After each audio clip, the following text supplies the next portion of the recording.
여러분 안녕하세요. 어느새 40대 후반을 바라보고 있는 두 아이의 엄마입니다. 제 직업은 변호사예요. 이쪽 일을 하다 보니 사건 때문에 의뢰인들을 만나는 일이 많은데 사람들을 만날 때마다 느끼는 건 개개인의 성품이 참 다르다는 겁니다. 어떤 이는 세상에 다시 없을 만큼 인자하고 고든 성품을 가지고 있는데 반해 또 어떤 사람은 태어날 때부터 성품이 악한 것처럼 느껴지는 사람도 있거든요. 그러니 참 사람 성품이라는 게 타고나는 건지 아니면 주변 환경 차이가 성품을 만드는 건지 궁금해지곤 합니다. 또 어떤 사람을 만나느냐에 따라서 그 사람과의 만남이 나에게 큰 영향을 줄 때도 있잖아요. 그래서 옛날 어른들이 사람 가려서 만나야 한다고 하신 거고요. 특히 얼마 전에 정말 잊지 못할 일을 겪었더니 성격적으로 정말 괜찮은 사람 만나는 게 참 중요하다는 걸 깨달았어요. 기막히기도 하고 어이없었던 일이라 사연 듣는 다른 분들과 나누면 좋을 것 같아 잊지 못할 그 사건에 대해 이야기해볼까 합니다. 제 어린 시절에 저에게 가장 큰 영향을 준 사람은 바로 아버지예요. 아버지에게 영향을 많이 받았다고 하면 그만큼 좋은 아버지였나 생각하실 것 같은데요. 씁쓸하게도 현실은 그 반대였습니다. 아버지는 가부장적이고 폭력적인 사람이었어요. 가장으로 가족들을 먹여 살리는 것보다는 하루하루 한량처럼 사시는 분이었죠. 그래서 저희 사남매를 먹여 살리는 건 모두 엄마의 몫이었습니다.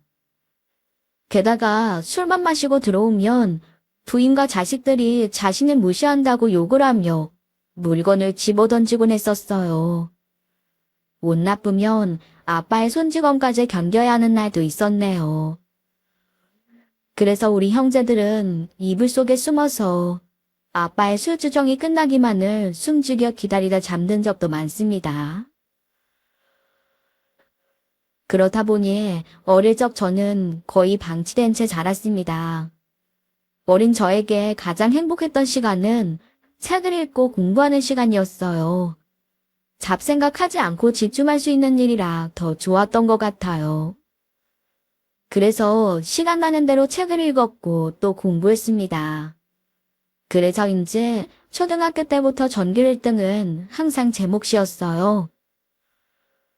물론 고등학교에 올라가고 나서도 저는 줄곧 전교 1등을 도맡아 했었어요. 그러니 선생님들은 우리 학교에서 명문대 법대생 하나 나오는 거 아니냐고 기대가 크셨네요. 하지만 전 대학은 꿈도 못 꾸는 상황이었어요. 집안 형편도 어려웠지만 아빠의 반대가 정말 심했거든요. 한 번은 아빠한테 1등 성적표를 보여드리면서 대학에 가고 싶다고 말한 적이 있어요. 하지만 아빠는 네 주제에 무슨 대학이냐고 얌전히 있다가 시집이나 가라고 저한테 화를 내셨죠. 그 뒤로는 가족들 앞에서 한 번도 그 얘기를 꺼내본 적이 없습니다. 그렇게 고등학교 3학년이 되고 담임 선생님과 상담을 하는데 저한테 어느 대학에 가고 싶은지 물으시더군요. 저는 솔직히 다 말씀드렸어요. 우리 집에서 날 대학 보낼 여유도 없고 무엇보다 아빠가 크게 반대하신다고 대학은 생각하고 있지도 않다고 말이에요. 그래도 선생님은 포기가 안 되셨나 봐요. 사실 제가 선생님이었어도 그랬을 것 같아요. 전교 1등 하는 애가 대학을 안 간다고 하니 얼마나 답답하겠어요. 좋은 대학 갈 수 있는데 못 간다고만 하니 속이 타들어가셨겠죠. 그래서 이제 하루는 본인이 직접 저희 부모님을 만나 진학 상담을 하시겠다고 찾아오신 적이 있어요. 선생님 앞에서 우리 아빠가 무슨 말씀을 하실지 너무 긴장되고 떨렸던 기억이 납니다. 우리 경아, 학교 생활은 잘하고 있나요? 아이를 맡겨놓고 선생님 한 번 뵙지도 못했네요. 아, 그럼요. 경화는 학교 생활 아주 잘하고 있습니다. 공부도 잘해서 이번 시험에서도 전교 1등을 했어요. 옆에서 듣고 계시던 아빠는 제 성적 이야기에 불편한 표정을 하셨습니다. 뭐, 전교 1등한 거 말해주려고 오신 건 아닐 테고, 선생님께서 우리 집에는 어쩐 일로 오셨습니까? 예, 다름이 아니라 어머님, 아버님 다 경아 공부 잘하는 건 알고 계실 겁니다. 거기다 지금 고3이라 진학 상담을 좀 하고 있는데요. 경아가 대학을 안 가겠다고 했어요. 아시겠지만 경아처럼 공부 잘하는 학생이 대학을 안 가는 게 너무 아깝기도 하고 부모님께서 아이를 좀 설득해 주시면 어떨까 해서 와봤습니다. 저기, 선생님이 내 딸한테 대학 가라고 바람 놓고 있어요? 아빠의 말에 엄마가 깜짝 놀라셨어요.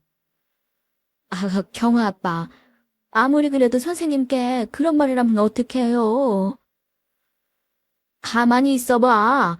아, 그럼 내가 제 아빠가 돼가지고 한마디 말도 못해? 나도 제가 공부 잘하는 건 알지만 우리는 딸을 대학까지 보낼 생각이 없습니다. 뭐 요즘 세상 달라졌다곤 하지만 여자가 무슨 대학 공부까지 합니까? 그냥 고등학교 졸업하고 얌전히 돈이나 벌다가 남자 만나 시집가면 되는 거지. 우리는 이제 대학 보낼 생각이 없어요. 애한테도 꿈 깨라고 했습니다. 예, 그렇게 생각하실 수도 있죠. 저도 다른 학생들 같았음 이렇게 찾아뵙지 않았을 겁니다.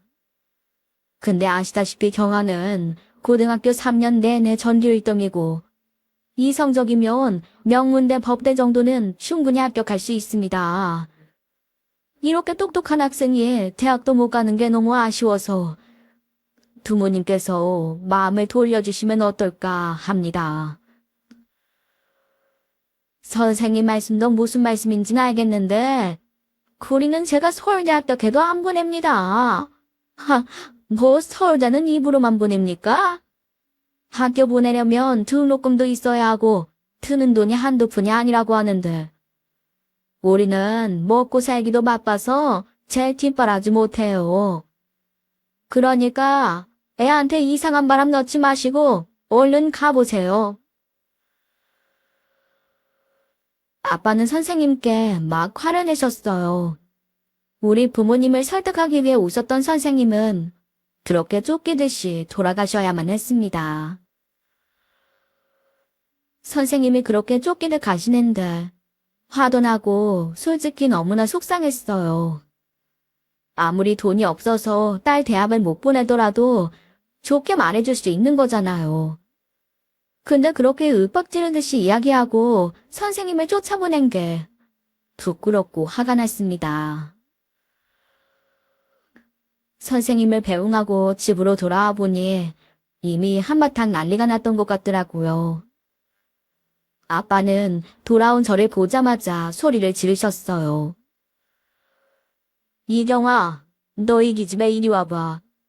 학교에서 선생님한테 뭐라고 말했길래 선생님이 우리 집까지 찾아와서 대학 보내라는 말을 해? 네가 가고 싶다고 엄마 아빠한테 말해달라 그랬어?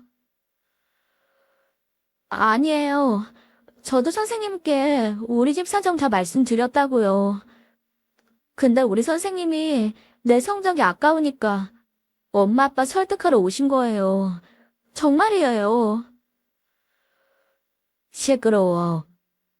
어쨌든 넌 저 선생 말 듣고 헛바람 대지 말고 정신 차려. 대학 가겠다고 살찌면 가만 안 될 줄 알아. 아빠도 한 번만 다시 생각해 주시면 안 돼요? 저 진짜 대학 가고 싶어요. 등록금 한 번만 내주시면 그 다음부터는 제가 벌어서 다닐게요. 그러니까 저 한 번만 도와주세요. 네? 이 인연이 아직까지도 정신을 못 차렸네. 너 내가 안 된다고 했지? 네 주제 무슨 대학이야? 한 대 맞고 싶지 않으면 대학 타령 그만하고 들어가 참이나 자. 아빠 진짜 너무하세요. 저보다 공부 못하는 애들도 집에서 다 대학 가라고 밀어준다던데 우리 집은 이게 뭐예요? 딸이 그렇게 가고 싶다는데 한 번쯤 가라고 좀 해주면 안 되는 거예요? 제 말에 아빠는 폭발하셨습니다. 그날이 태어나서 아빠한테 제일 많이 맞은 날이었어요. 그리고 참 많이 울었었는데요. 맞아서 눈물이 난 게 아니라 자식을 위해 아무것도 해주지 않는 아빠가 너무 미워서 서러워서 엉엉 울었던 것 같아요. 다음날 학교에 가니 선생님이 제 얼굴을 보고 깜짝 놀라시더라고요. 혹시 아버님께 맞은 거냐고 물어보시는데 아무 대답도 할 수가 없었습니다. 그리고 며칠 후 선생님이 교무실로 저를 부르셨어요. 선생님은 제가 공부에 대학 갈 수 있도록 도와주겠다고 하셨습니다. 넌 좋은 대학 가서 성공할 수 있는 자질이 있으니 주눅들지 말고 공부 열심히 하라고 저를 지원해 주셨네요.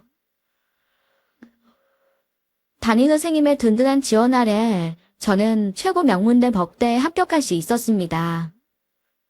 그러나 합격하고 나니 또 다른 걱정이 밀려왔어요. 바로 등록금 문제였죠.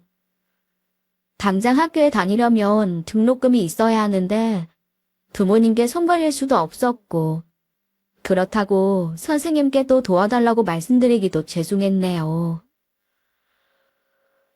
그날도 어떻게 해야 좋을지 몰라 고민만 하며 학교 벤치에 앉아 있는데 선생님께서 찾아오셨습니다. 정아야, 여기서 뭐해?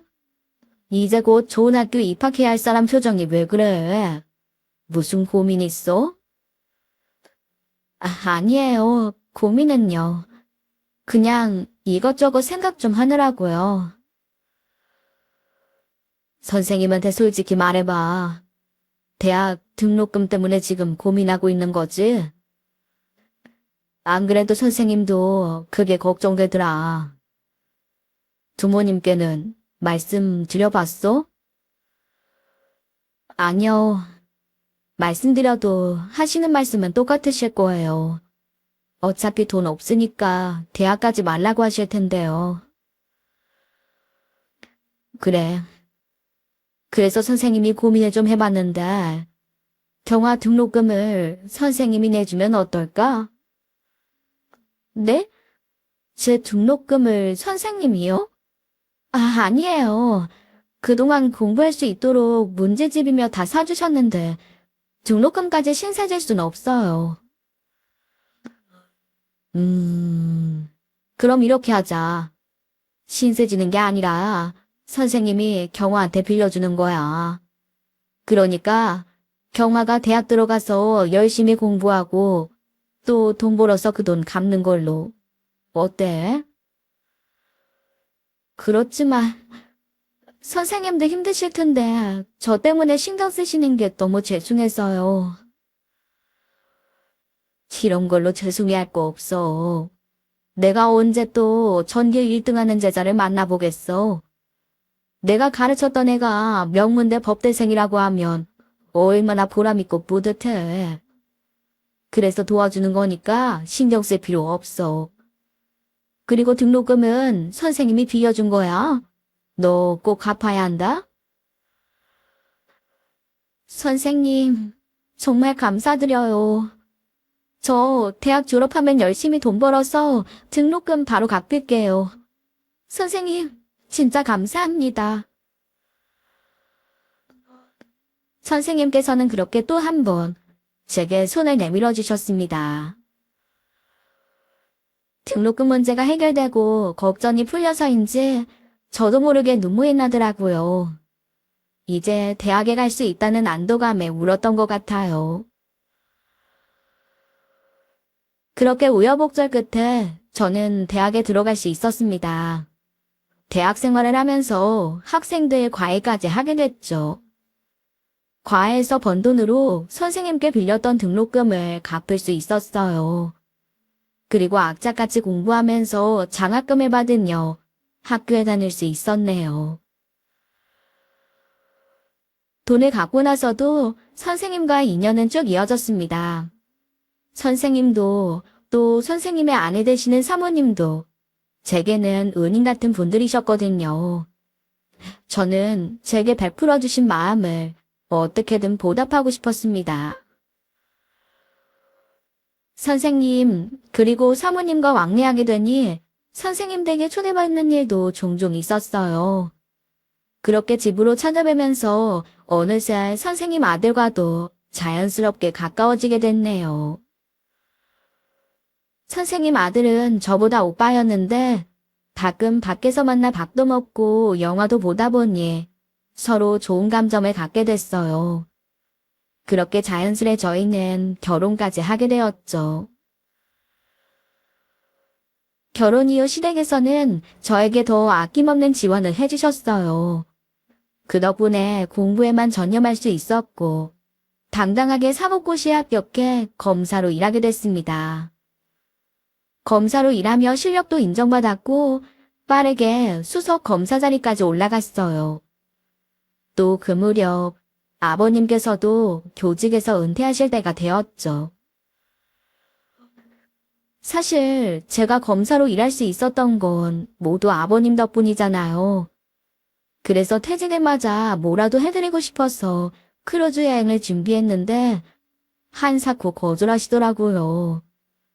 당분간은 주위 사람들도 돌보고 형편 어려운 사람들한테 베풀며 봉사하며 살고 싶다고 하시면서요. 아버님의 평소 신념을 잘 아는 만큼 그 결점을 말릴 수가 없었어요. 그만큼 아버님은 좋은 선생님이셨고 정직하고 존경스러운 분이셨습니다. 내가 그분의 며느리라는 게 자랑스러울 정도로요. 그러다 하루는 한 법무법인에서 스카우트 제의를 받게 됐어요. 처음 스카우트 제의를 받고 나서 많이 고민했었는데요. 정말 오래 고민하다가 이제는 새로운 분야에서 제 능력을 펼쳐보이고 싶은 마음에 그 제의를 받아들이게 되었습니다. 그리고 법무법인의 대표를 맡게 됐어요.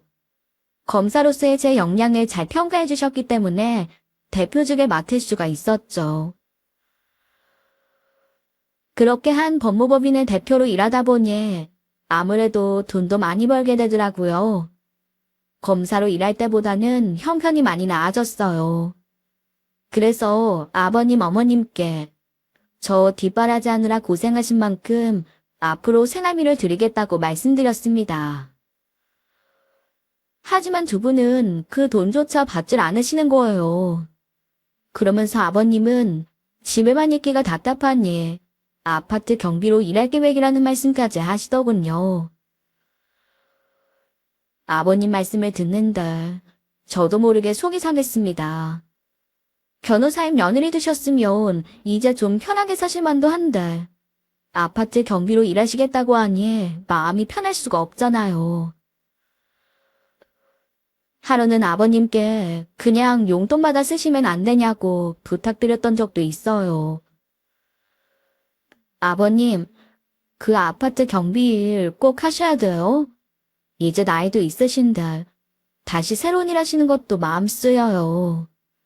무엇보다 며느리가 법무법인 대표인데 아버님께서 굳이 일하실 필요가 없잖아요. 제가 생활비며 용돈이며 넉넉히 드릴 테니까 편하게 쉬세요. 지금처럼 봉사를 다니셔도 좋고 아니면 어머님이랑 여행을 다니셔도 좋고요. 그리고 이 기회에 저 은혜 좀 갚게 해주세요. 네?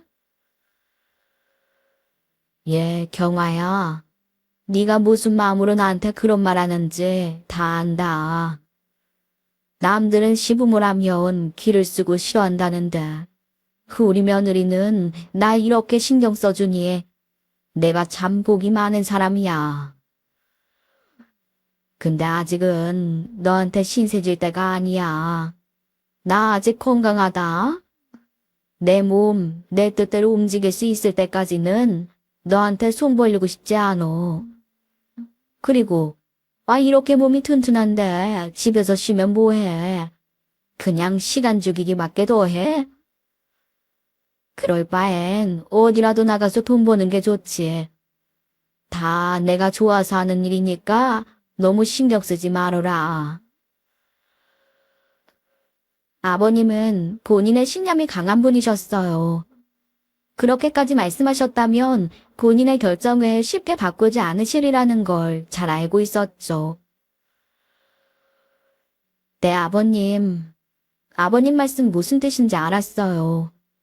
대신 조금이라도 몸 편찮으시거나 힘드시면 그 일 꼭 그만두셔야 돼요. 이제 연세도 있으신데 괜히 무리하셔서 건강 안 좋아질까 봐 걱정돼서 그래요. 알지. 네가 내 걱정해주는 거 왜 몰라? 나중에 내가 지금보다 더 나이 먹으면 그때 네 돈 받으마. 그 전까진 쉬고 싶지 않어. 그리고 괜히 너한테 부담되고 싶지도 않고. 아버님께서는 변호사 며느리 뒀다고 그 덤을 보려거나 손 벌리려는 분이 아니셨어요. 아버님께 은혜도 갚고 싶고 또 효도도 하고 싶었는데 아쉽게 됐죠. 하지만 지금은 아버님의 결정을 존중해드리기로 했습니다. 그렇게 아버님은 근처 아파트에서 경비 일을 시작하셨어요. 평생 교직원만 되셨기에 잘 적응하실런지 걱정이 많이 됐었는데 그래도 별일 없이 잘 다니시는 것 같더라고요. 그래서 저도 마음을 놓고 있었죠. 또 새롭게 변호사 일을 하다 보니 여러모로 정신없이 바빴어요. 그러다 보니 아버님께 신경을 못 쓴 거예요. 하루는 일이 일찍 끝나기도 했고 또 아버님도 배를 가꿔매서 초밥을 사들고 아버님이 일하시는 아파트로 향했습니다.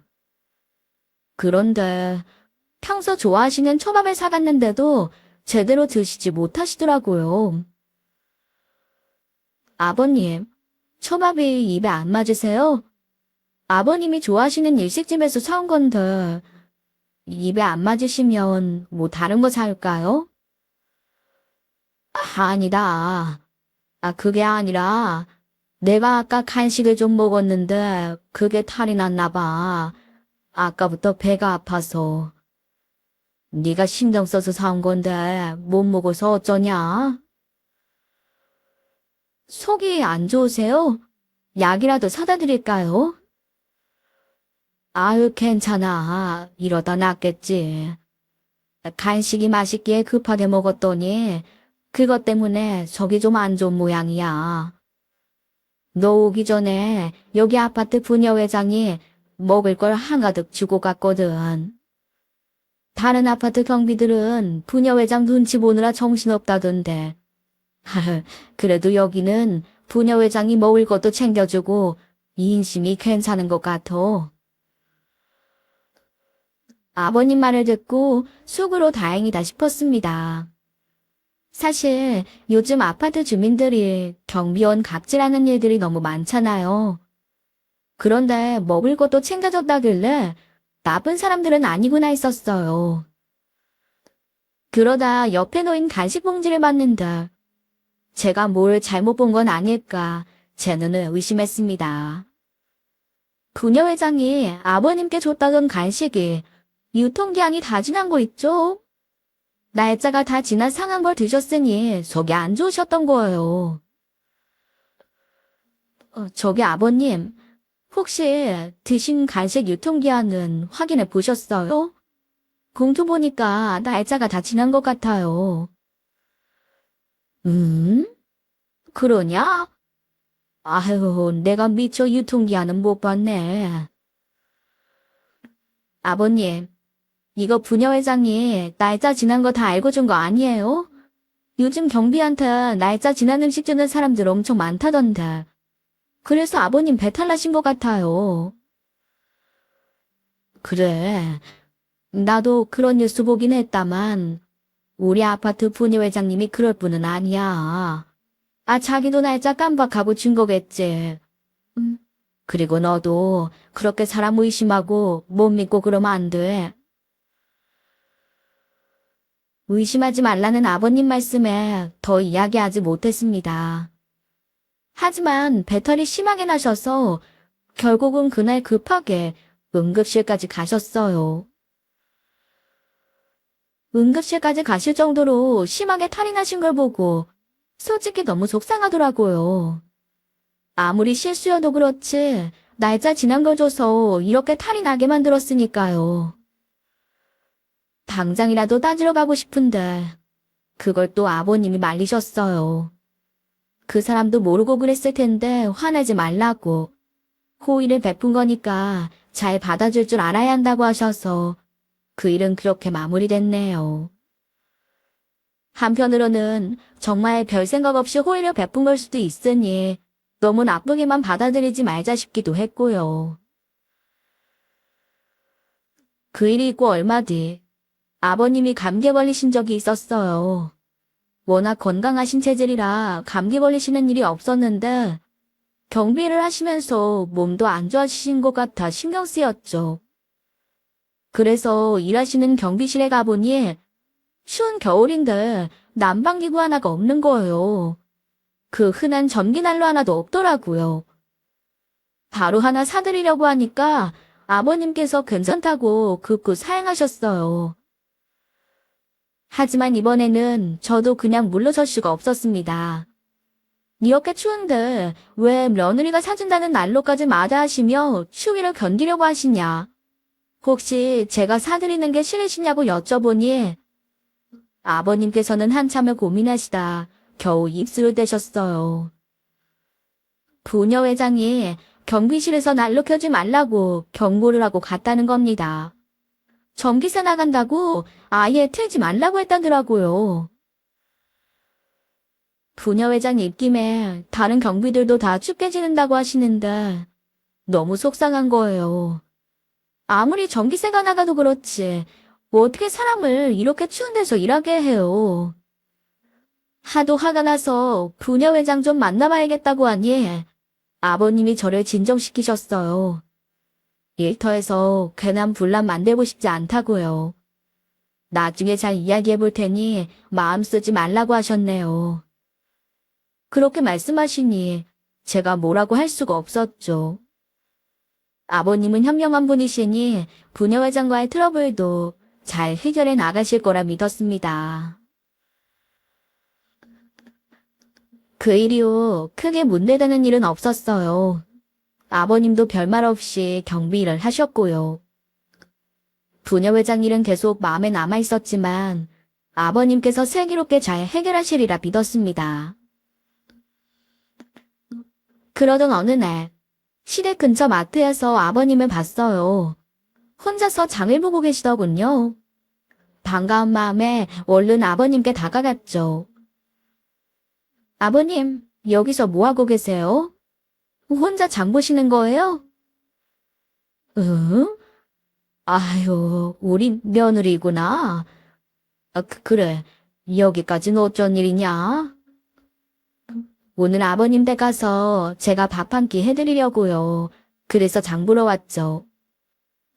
근데 아버님이 마트에는 어쩐 일이세요? 어머님은 안 오셨어요?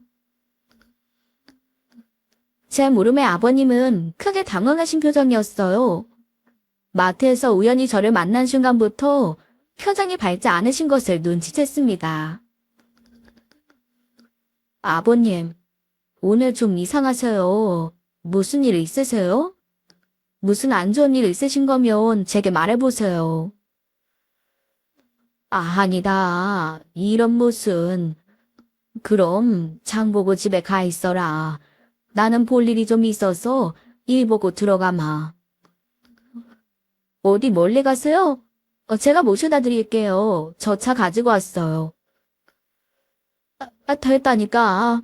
그냥 나 혼자 가면 돼. 아버님이 갑자기 저한테 언성을 높이셨어요. 지금까지 한 번도 제게 큰 소리 한 번 내신 적이 없는 분이신데 언성을 높이셔서 무척 당황했죠. 그런데 당황한 건 아버님도 마찬가지셨습니다. 목소리를 높이시고는 저보다 더 놀라셔서는 제게 이렇게 말씀하시더군요. 미안하다. 너한테 화를 낼 일은 아닌데 나도 모르게 그만. 아유, 실은 이걸 부녀회장 집에 좀 갖다 줘야 돼. 아버님 께서 장 본 걸 부녀회장 집에요? 왜요? 혹시 그 여자가 장가 오라고 시킨 거예요? 제 물음에 아버님께서는 난감하신 듯 대답을 제대로 하지 못하셨어요. 아버님, 말씀해 보세요. 지금 부녀회장이 시켜서 마트 와서 직접 장 보신 거예요? 그래. 그렇지만 별거 아니다. 그냥 몇 가지 사다 달라고 부탁받은 거야. 그러니까 이것만 갖다 주고 금방 올게. 넌 집에 가 있어. 그 여자가 아버님한테 이런 것까지 시켰는데 제가 어떻게 그냥 가요? 아버님, 저하고 지금 그 여자 집에 같이 가요. 지금이 어떤 시대인데 누가 경비한테 이런 일을 시켜요? 이번엔 그냥 못 넘어가요. 아가, 그러지 말어라. 괜히 너한테까지 불똥 튈까 무섭다. 내가 괜히 너한테 괜한 말을 해서 신경 쓰게 만들었구나. 아버님, 지금 그게 무슨 말씀이세요? 저한테 당연히 말씀하셔야죠. 언제부터 이러신 거예요? 그때 유통기한 지난 음식 줄 때부터 알아봤어야 하는 건데. 아파트에서 그 여자만큼 목소리 큰 사람이 없어. 다른 경비들이나 관리사무소장까지 다 그 여자 눈치 봐. 괜히 눈밖에 났다 좋을 게 없다. 아니, 그 여자가 뭔데요? 그녀 회장하는 거 말고 뭐가 있어요? 뭐 때문에 그렇게 다 쩔쩔매는 건데요? 뭐 어디 재벌집 사모님이라도 돼요? 그녀 회장 남편이 변호사란다. 그래서 사람들이 다 눈치를 봐. 자기 맘에 안 들면 사람들 자르기도 하고. 그러니 별 수 있어? 그 여자 해달라는 대로 해주는 거지. 아버님, 아무리 그래도 어떻게 이런 심부름까지 시켜요? 경비원이 무슨 자기 집 머슴도 아니고요. 경비원은 그냥 아파트 경비원이지 머슴이 아니잖아요. 그럼 지금 아버님은 그 부녀회장이 이렇게 갑질하는 거 그냥 두고 보겠단 말씀이세요? 그 순간 아버님께 전화가 걸려왔습니다. 통화 내용을 들어보니 그 부녀회장인데 세탁소에 맡긴 옷까지 찾아오라는 것 같더라고요. 애미야, 나 얼른 가봐야겠다. 네 입장에서 내가 얼마나 답답해 보이는지 나도 알아. 그렇지만 내가 하는 일이니 하는 데까진 해봐야지. 정 못 참겠으면 내가 그만두고 그 여자한테도 한마디 할 거고. 답답하겠지만 내가 해결할 때까지 좀 지켜봐 줘라. 알겠지? 아버님은 흥분한 저를 진정시키고는 얼른 일하시는 아파트로 가셨어요. 하지만 저는 아버님이 가시고 나서도 한참 동안 발걸음을 옮기지 못했습니다. 너무 속상하기도 하고 착잡했어요. 갑질하는 부녀회장 때문에 사람 좋은 아버님만 고생하시는 것 같아서 너무나 마음이 아팠네요. 아버님의 이야기를 듣고 나서 얼마 동안 머릿속이 복잡했어요. 어떻게 해야 아버님께 피해 없이 도와드릴 수 있을까? 고민하고 또 고민해봐도 답이 나오질 않더군요. 그리고 아무리 마음을 다스리려고 해도 너무 화가 나는 거예요. 시부를 자기 머슴처럼 부리며 온갖 심부름 다 시킨 부녀회장을 어떻게 혼내줘야 할지. 그 방법을 생각하느라 머리가 쥐가 날 지경이었어요. 그렇게 며칠을 고심하고 있는데 시어머님께서 다급하게 저를 부르셨습니다. 목소리가 너무 가라앉으셔서 무슨 일이 있는 건 아닌지 걱정부터 되더라고요. 놀라서 달려갔는데 어머님이 통장 하나를 제게 내밀며 말씀하셨어요. 얘야, 너 이것 좀 봐봐라. 이 돈 빠져나간 거 보여? 네, 500만 원이나 출금했네요? 근데 무슨 일 때문에 그러세요? 어머님이 출금하신 거 아니에요? 나 아니야. 내가 그래서 널 불렀어. 나는 통장 건드리지도 않았는데 돈 500이 들어있으니 걱정부터 되잖아. 이거 아무래도 너희 시아버지가 쓴 것 같은데 나한테 한마디 상의도 없이 그 큰 돈을 어디다 썼을까? 지금까지 한 번도 이런 적 없던 사람인데 너한테 뭐 얘기한 거 없었어? 글쎄요. 아버님이 뭐 특별히 말씀하셨던 건 없는데. 뭐 어디 누구 빌려주신 거 아니에요? 누굴 빌려주더라도 나한테 아무 말 없이 빌려줄 사람이 아니야. 너희 아버지 성격 모르니? 아무리 생각해봐도 이거 여자 문제밖에 없는 것 같은데. 여자 생겨서 나 몰래 돈 내준 거 아니야? 에이, 어머님 설마요. 아버님이 그러실 분이 아니잖아요. 제가 한번 알아볼 테니까 너무 걱정하지 마세요. 영문도 모르고 빠져나간 돈 때문에 어머님이 걱정이 많으셨어요. 제가 생각해도 아버님이 말도 없이 큰 돈을 쓰실 분은 아니라 대체 무슨 일인가 걱정됐었죠. 그래서 곧장 아버님이 일하시는 아파트로 향했습니다. 그렇게 아버님이 일하시는 경비실 앞에 도착했는데 아버님께서 어떤 여자한테 고개 숙여 인사하고 있는 걸 발견했어요. 그 여자는 뭐가 그렇게 화가 났는지 막 고함을 지르면서 아버님께 따지고 있더라고요. 무슨 일인가 싶어 다가가 보니 고함을 지르는 여자가 아버님께서 말했던 바로 그 부녀회장인 거예요. 하는 말을 들어보니까 부녀회장이 차를 잘못 세워서 아파트 안에서 접촉사고가 났나 봐요. 근데 그게 주차장 관리를 제대로 못한 아버님 잘못이라고 몰아붙이고 있었던 거죠. 하지만 남편 변호사라고 기세등등한 부녀회장이 몰아붙이니 아버님은 아무 말 못하고 죄송하다는 말씀만 하셨던 것 같아요. 그런데 그런 아버님께 부녀회장이 하는 말은 더 가관이었습니다. 아버님한테 돈을 더 내놓으라고 하는 거예요. 돈을 더 내놓지 않으면 당장 자르겠다고 협박하고 있었어요. 저는 그때 통장에서 빠져나간 500만 원의 행방을 알게 됐습니다. 아버님은 어떻게든 혼자 해결해 보려고 돈을 준 거였고 그 여자는 계속해서 돈을 더 요구하고 있었던 겁니다. 계속되는 부녀회장의 요구에 아버님도 더 이상 참지 못하신 것 같았어요.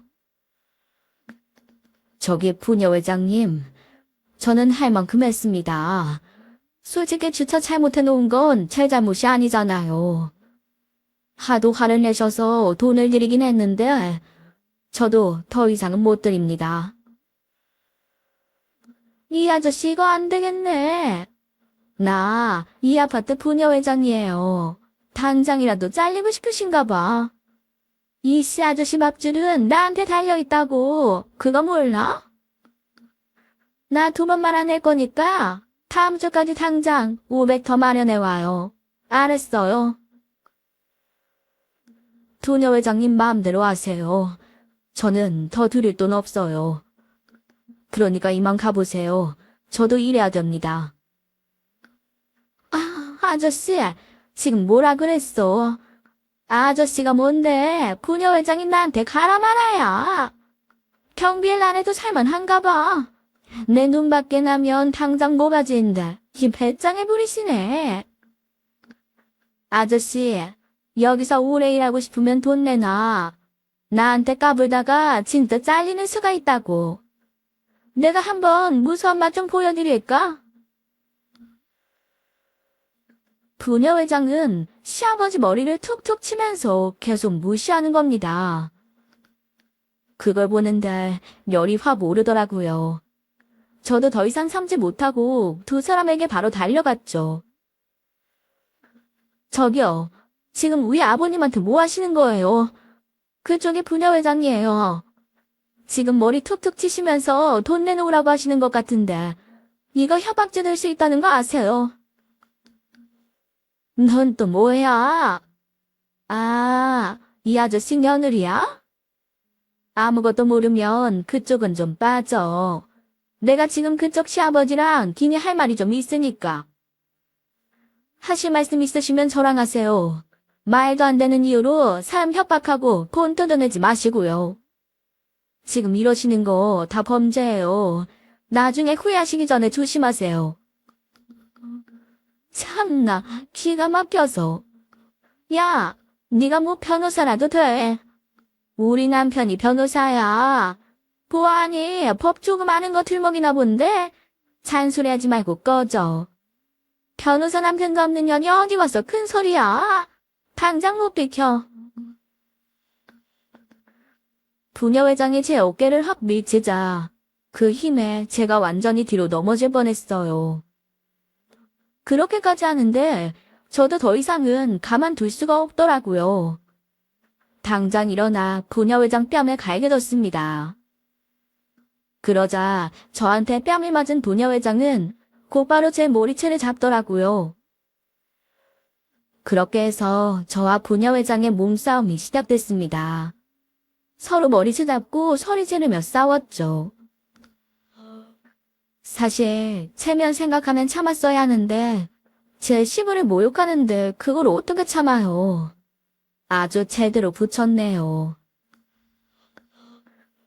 부녀회장이란 여자가 저한테 머리채 잡혀서 우리 남편이 누군 줄 아느냐고 오늘 너 잘 걸렸다고 막 욕설을 내뱉는 순간이었습니다. 그때 구석에서 한 남자가 등장했어요. 여보 지금 집 앞에서 뭐 하고 있는 거야? 이게 무슨 짓이야? 그 남자는 부녀 회장의 남편이었어요. 저한테 흥신 맞고 있다가 자기 남편이 나타나자 바로 불쌍한 척을 하는 거예요. 당신 왜 이제 와요? 나 전인한테 머리털 다 뜯기는 줄 알았잖아. 야, 너 오늘 잘 걸렸어. 내 남편 변호사라 했지? 너 당장 새그랑 찰 줄 알아. 그 말에 갑자기 부녀 회장 남편 얼굴이 궁금해졌습니다. 뭐 얼마나 잘난 변호사 남편이길래 이렇게 아나무인으로 보는지 같은 일하는 사람이니 얼굴을 좀 봐야겠더라고요. 그래서 고개를 들고 서로의 얼굴을 확인한 순간 남자가 저를 보더니 허리 굽혀 90도로 인사하는 겁니다. 부녀 회장 남편은 바로 제가 대표로 있는 법무법인의 사무장이었거든요. 사무장은 당황했는지 뭐라고 말 한마디를 못하더라고요. 아무것도 모르는 부녀 회장만 저딴 년한테 왜 90도로 인사하냐고 방방 뛰고 난리가 났네요. 변호사님, 정말 죄송합니다. 저희 집사람이 아주 큰 실수를 한 것 같습니다. 정말 죄송합니다. 당신 뭐해? 빨리 사과하지 않고 얼른 고개 숙여 사과 못해? 당신 미쳤어. 내가 전현한테 머리 뜯기는 거 봤잖아. 제가 나한테 사과를 해야지 누구한테 사과를 해?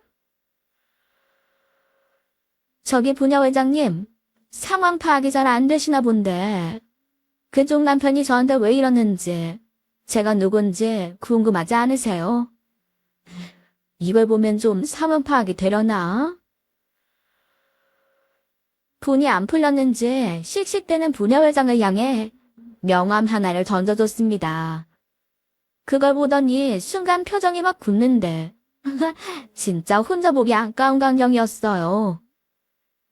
부녀 회장은 제 명함을 들고 벌벌 떨고 있고 모든 자초지종을 다 알게 된 사무장이 시아버님과 저에게 사과했죠. 그런데 진짜 사과해야 할 사람은 따로 있잖아요.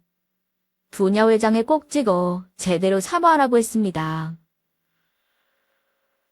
지금 저희는 사무장님이 아니라 부인분한테 사과를 좀 받아야겠어요. 뭐부터 사과하실래요? 말도 안 되는 이유로 협박해서 우리 아버님 돈 뜯어낸 것도 있고, 로펌 사무장인 남편은 변호사라고 속인 것도 있는데, 말씀 좀 해보세요. 저기 변호사님, 제가 죄송해요. 여기 경비 아저씨 며느리가 법무법인 대표님인 줄도 모르고, 제가 잘못했습니다. 용서해 주세요. 저한테 사과하지 마시고 우리 아버님한테 똑바로 제대로 사과하세요. 그리고 남편이 변호사라고 사칭하며 다니신 거죠? 그걸로 부녀회장까지 하고 부녀회장이라고 사람들 함부로 무시하신다면서요? 제가 다 잘못했습니다. 제가 진짜 뭣도 모르고 한 거예요. 우리 남편이 로펌 다니니까 그냥 사람들 앞에서 있는 척 좀 해보고 싶어서 그런 거예요. 다 제 잘못입니다. 우리 남편은 아무 잘못 없어요. 다 저 혼자 저지른 일이에요. 경비 아저씨, 제가 정말 잘못했습니다. 경비에서 자른다고 협박하고 못되게 굴어서 죄송해요. 한 번만 용서해 주세요. 제가 다시는 안 그럴 테니까. 저기 변호사님, 우리 남편만 좀 봐주세요. 이 사람 밥줄만 끊지 말아주세요. 제발요. 부녀회장은 결국 눈물까지 흘리면서 한 번만 봐달라고, 살려달라고 싹싹 빌었습니다. 급기야는 무릎까지 꿇고 제 바지가랑이 붙잡고 매달리는데 그거 떼어내느라 고생 좀 했죠. 부녀회장 남편의 정체가 밝혀지고 그 아파트가 발칵 뒤집어졌다고 해요. 그 여자한테 당한 게 우리 아버님만이 아니었으니까요. 변호사 남편이라고 속이고 아파트 관리소 직원들이랑 다른 경비원들한테도 돈 뜯어내고 아주 나쁜 짓은 다 하며 살았더라고요. 부녀회장에게 피해를 입었던 사람들은 제 로펌에 찾아와 소송을 맡아달라고 의뢰했어요. 저 또한 우리 시아버지를 괴롭힌 그 부녀회장을 가만둘 수 없었기에 대표인 제가 직접 사건을 맡았습니다. 그러니 부녀회장 남편인 사무장은 자연스레 일을 그만두시더군요. 사직서를 내면서도 도저히 얼굴을 들고 다닐 수가 없다고 부인 관리 못한 자기 잘못이라면서요. 거기다가 부인이 사기꾼이라고 이 바닥에 소문이 다 퍼져서 다른 법무법인으로 취업도 할 수 없게 됐다고 들었어요. 안타깝긴 하지만 그런 부인 관리 못한 책임이니 어쩔 수 없는 거죠. 남편 직업 속이며 사기쳐온 부녀회장은 사기죄로 결국 형을 선고받았어요. 그 죄값을 치르기 위해 지금도 교도소에 있습니다. 본인 주제도 모르고 갑질했으니 합당한 벌을 받아야 한다고 생각해요. 그 여자가 사라지고 아버님은 행복하게 다시 경비 일을 하고 계세요. 재판에서 승소하고 아버님께서 고맙다며 제 손을 꼭 잡으시더라고요. 네 덕에 내 화가 풀렸다고요. 그때 제가 아버님의 억울함을 풀어드릴 수 있어 얼마나 다행이었는지 모릅니다. 앞으로도 저는 우리 시부모님께 효도하면서 우리 아버님처럼 성실하고 정직하게 살기 위해 노력할 거예요. 지금까지 대사연 들어주셔서 감사드리고요. 다들 좋은 일만 있으시길 바랄게요. 아무것도 바라지 않으시고 예쁜 제자 잘 되는 길, 그거 하나 위해 희생하신 아버님이자 선생님의 모습이 너무 아름다우십니다. 앞으로도 존경하는 시부모님과 함께 행복한 미래 그리셨으면 좋겠습니다. 그럼 저는 더 아름다운 사연으로 다시 찾아오겠습니다. 오늘도 함께 읽어주셔서 감사합니다.